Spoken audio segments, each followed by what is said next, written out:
ব্যৱসায়ত লাভ কোনে নিবিচাৰে ব্যৱসায় কৰিলে আপুনি মুনাফা অৰ্জন কৰিবলৈ নিশ্চয় বিচাৰিব কিন্তু ব্যৱসায়ত আপুনি ভাল লাভ অৰ্জন কৰিবলৈ হলে প্ৰথমতে আপুনি এজন ভাল ব্যৱসায়ী হ'ব লাগিব এজন ভাল মানুহ হিচাপে আপুনি ব্যৱসায়ত প্ৰতিষ্ঠা হ'ব লাগিব তাৰ পিছতে আপুনি আপোনাৰ ব্যৱসায়ৰ পৰা সুন্দৰভাৱে লাভ অৰ্জন কৰিবলৈ সক্ষম হ'ব কিন্তু আজি কথাটো হৈছে আপুনি এজন ভাল ব্যৱসায়ীনো কেনেকৈ হ'ব এজন ভাল ব্যৱসায়ী হ'বলৈ হলে আপোনাৰ কি গুণ থাকিব লাগিব বা আপুনি কি কাম কৰিলে আপুনি এজন ভাল ব্যৱসায়ী হিচাপে প্ৰতিষ্ঠা লাভ কৰিব মানুহৰ মাজত আজি আমি সেই বিষয়ে দুটামান কথা আলোচনা কৰিম মোৰ 10 বছৰীয়া সেলছৰ অভিজ্ঞতাৰ পৰা আপোনালোকক দুটামান সৰু টিপছ দিব বিচাৰিছো এজন ভাল ব্যৱসায়ী হ'বলৈ লাগিলে আপোনালোকে এইখিনি কথা অলপ মন কৰি চলিব লাগিব প্ৰথম কথা গ্ৰাহকৰ প্ৰতি সন্মান দেখুৱাব গ্ৰাহক হৈছে ব্যৱসায়ীসকলৰ বাবে ভগৱান স্বৰূপ কাৰণ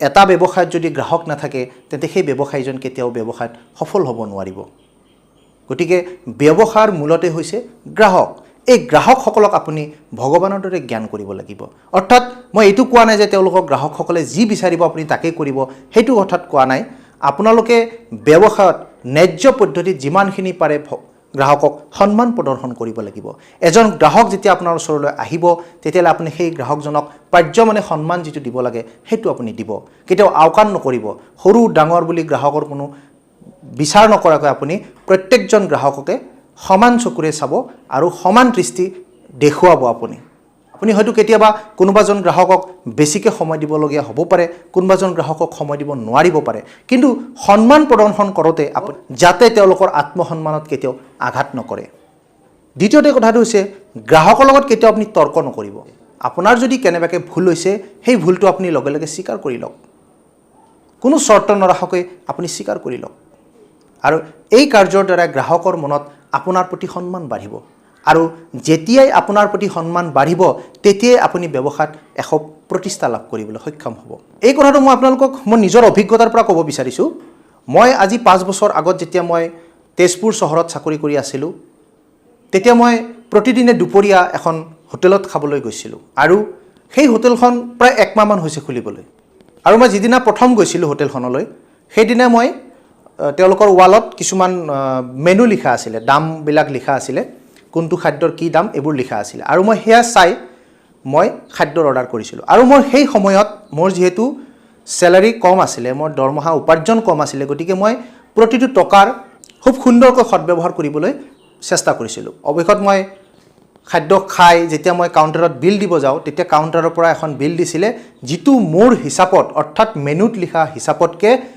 50 টকা বেছি আছিলে আৰু এই বিষয়ত মই মেনেজাৰজনক সুধিছিলোঁ যে আপুনি এবাৰ বিলখন পুনৰাই চাওকচোন মই এইকেইটা বস্তুহে খাইছিলোঁ যিটোৰ দাম ইমানখিনি হ'ব লাগে হঠাতে মানুহজনে বিলখন পুনৰ চালে আৰু মোলৈ চাই খঙত ক'লে যে এই বিলখন ঠিকই আছে হয়তো আপোনাৰ কিবা ভুল হৈছে তেতিয়া মই লগে লগে সেই মেনুখনলৈ দেখুৱাই দিলোঁ যে মেনুখনত যে লিখা আছে এই খাদ্যৰ তালিকাৰ দামটো এইটোহে হ'ব লাগে গতিকে মোৰ হিচাপত যিটো হ'ব লাগে প্ৰায় 150 টকা হ'ব লাগে কিন্তু তেখেতে প্ৰায় 200 টকাৰ এটা বিল বনাই দিছে আৰু এই বিষয়ত মই যেতিয়া মেনুখন মেনেজাৰজনক দেখুৱাই দিলোঁ তেওঁ আৰু খঙত অগ্নিশৰ্মা হৈ মোৰ লগত তৰ্ক কৰিবলৈ আৰম্ভ কৰিলে তেখেতে ক'লে যে যদি আপুনি এইখিনি বিল পৰিশোধ কৰিবই নোৱাৰে তেতিয়াহ'লে আমাৰ দৰে এই ৰেষ্টুৰেণ্টখনত আপুনি আহিবই নালাগিছিলে আৰু এই কথাটোত মোৰ নিচিনা সকলো গ্ৰাহকৰে হয়তো আত্মসন্মানত লাগিব তেওঁ এইটোৱে ক'ব বিচাৰিছে যে যোৱাকালি তেওঁলোকৰ দাম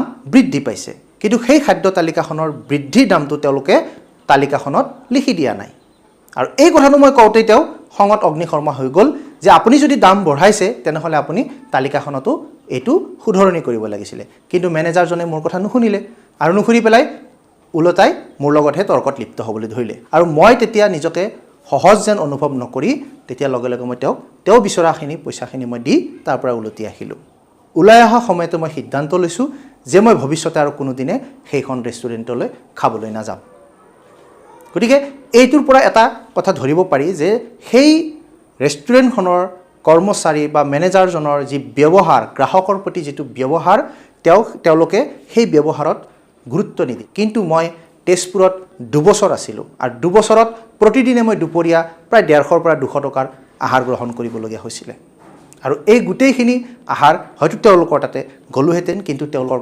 ৰেষ্টুৰেণ্টখনলৈ প্ৰায় 2 বছৰ নোযোৱাকৈ থাকিলোঁ। আৰু অৱশেষত মই তেজপুৰ চহৰ এৰাৰ কিছুদিন পিছতে মই খবৰ পাইছিলোঁ যে সেই ৰেষ্টুৰেণ্টখন ইতিমধ্যে বন্ধ হৈ গৈছিলে।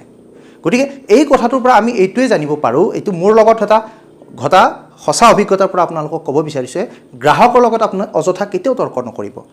সেইদিনা যদি মানুহজনে মোৰ কথাটো মানি ল'লেহেঁতেন যে তেওঁলোকে তালিকাখন শুধৰণি কৰিব পাহৰি গৈছে, তেওঁলোকে দাম বৃদ্ধি কৰিছে সঁচা, কিন্তু তেওঁলোকে তালিকাখন, যিখন তালিকা তেওঁলোকে ওলমাই ৰাখিছে, সেইখনত তেওঁলোকে শুধৰণি কৰিব পাহৰি গৈছে।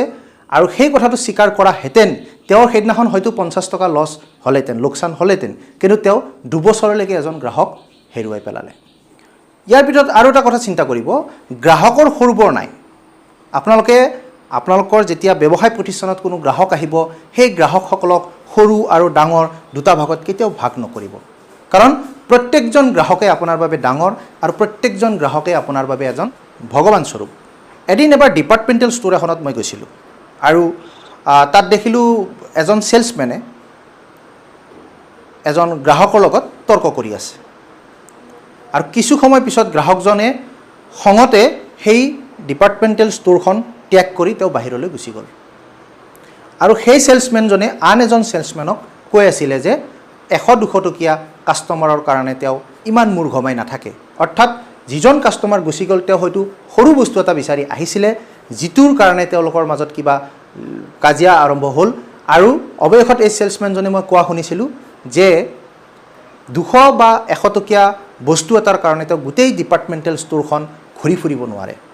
কথাষাৰ মই শুনি তাৰ পৰা ওলাই আহিছিলোঁ, কিন্তু মই ঘটনাটো কেতিয়াও সৰু ঘটনা বুলি ভবা নাছিলোঁ। সেই ডিপাৰ্টমেণ্টেল ষ্ট'ৰজনৰ মালিকজন মোৰ ভাল চিনাকি আছিলে। সেই সূত্ৰে তেওঁ মোলৈ ফোন কৰি সুধিছিলে যে ষ্ট'ৰখনৰ ব্যৱসায় বঢ়াবৰ কাৰণে মই কি কি কৰা উচিত। আৰু এদিন মই তেওঁক লগ কৰিছিলোঁ। লগ কৰি তেওঁৰ লগত কথা পাতি মই প্ৰথমতে তেওঁলোকৰ ষ্ট'ৰখনৰ চাৰিওফালে পৰিৱেশটো মই অধ্যয়ন কৰিছিলোঁ। কিন্তু সেই আগৰ কথাটো মোৰ মনত তেতিয়াও চলি আছিলে। আৰু মই তেখেতক, মালিকজনক মাতি আনি, লগতে মেনেজাৰজনক মাতি আনিও সুধিছিলোঁ যে যোৱা বিত্তীয় বৰ্ষত আপোনালোকৰ এই ষ্ট'ৰখনৰ সৰু সৰু যিবিলাক সামগ্ৰী বিক্ৰী হৈছে, যিবিলাক কম টকাৰ সামগ্ৰী, অৰ্থাৎ কম টকাৰ ক্ৰয় কৰা সামগ্ৰী যিমান আছে, সেই সামগ্ৰীখিনিৰ মূল্য কিমান।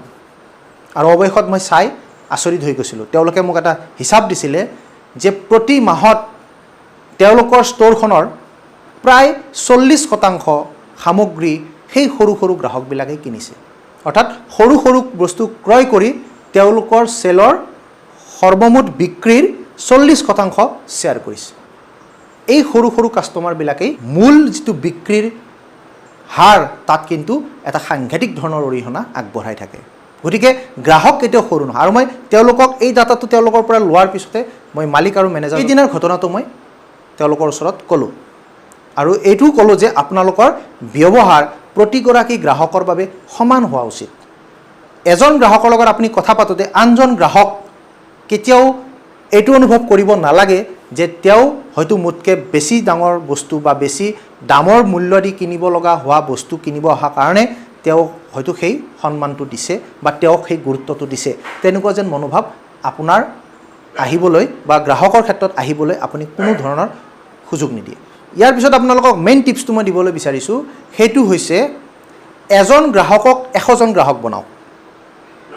এজন গ্ৰাহককে আপুনি 100জন গ্ৰাহক বনাওক। আপোনালোকে নিশ্চয় বুজি পাইছে। মানে আপোনাৰ যদি ব্যৱসায় প্ৰতিষ্ঠানত 100জন গ্ৰাহক আহিছে, ভিন্ন ভিন্ন বেলেগ বেলেগ যদি 100জন গ্ৰাহক আহিছে, সেই এজন গ্ৰাহককে আপুনি 100জন গ্ৰাহক বনাওক। অৰ্থাৎ 100জন গ্ৰাহকক আপুনি 1000জন গ্ৰাহকলৈ পৰিৱৰ্তন কৰক। কিন্তু সেয়া কেনেকৈ কৰিব? কোনোবা দিনা এজন গ্ৰাহকে যেতিয়া আপোনাৰ পৰা কোনো এটা বস্তু ক্ৰয় কৰে, সেইদিনাখনৰ পৰাই আপুনি গ্ৰাহকজনক প্ৰতিদিনৰ গ্ৰাহক হিচাপে পৰিৱৰ্তন কৰাৰ চেষ্টা কৰিব। আপুনি এইটো নাভাবিব যে এই গ্ৰাহকজনে এটা বস্তুৰ প্ৰয়োজন হৈছে বাবে মোৰ ওচৰলৈ আহিছে আৰু পিছত হয়তো নাহিবও পাৰে। হয়, তেওঁ নাহিবও পাৰে, তেনেকুৱা গ্ৰাহকো থাকে।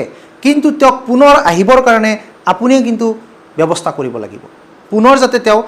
কাৰণ এতিয়া চাওক, ব্যৱসায় প্ৰতিষ্ঠানৰ আকাল নাই। আপোনাৰ ওচৰত যি সামগ্ৰী থাকিব, এতিয়া সকলো বজাৰতে তেনে সামগ্ৰী উপলব্ধ থাকিব। আপোনাৰ যদি মোবাইল ফোনৰ দোকান আছে, তেনেহ'লে সেই মাৰ্কেটত, সেই বজাৰত আন বহু দহখন হয়তো একেই ধৰণৰ দোকান গ্ৰাহকে পাব। কিন্তু আপোনাৰ তাত আহিব কিহৰ কাৰণে? আপোনাৰ আহিবৰ কাৰণে আপোনাৰ কিবা এটা ইউনিক ফিচাৰ্ছ থাকিব লাগিব, ইউনিক স্পেচিয়েলিটিছ থাকিব লাগিব। আপোনাৰ ওচৰত তেনে কিছু গুণ থাকিব লাগিব যাৰ বাবে গ্ৰাহকে পুনৰবাৰ আপোনাৰ ওচৰত আহিবলৈ মন কৰিব। কিন্তু সেয়া আপুনি কেনেকৈ গঢ়ি তুলিব? সেয়া আপুনি গঢ়ি তুলিব পাৰিব গ্ৰাহকজনৰ প্ৰতি ন্যায়সংগতভাৱে যিমানখিনি পাৰি আপোনালোকে সন্মান প্ৰদৰ্শন কৰা, আৰু গ্ৰাহকজনৰ প্ৰতিটো সমস্যাৰ সমাধান আপুনি কৰিব লাগিব। আপোনাৰ পৰা সামগ্ৰী এটা ক্ৰয় কৰি লৈ যোৱাৰ পিছতে গ্ৰাহকজনৰ লগত সম্পৰ্ক আপোনাৰ শেষ হৈ নাযায়।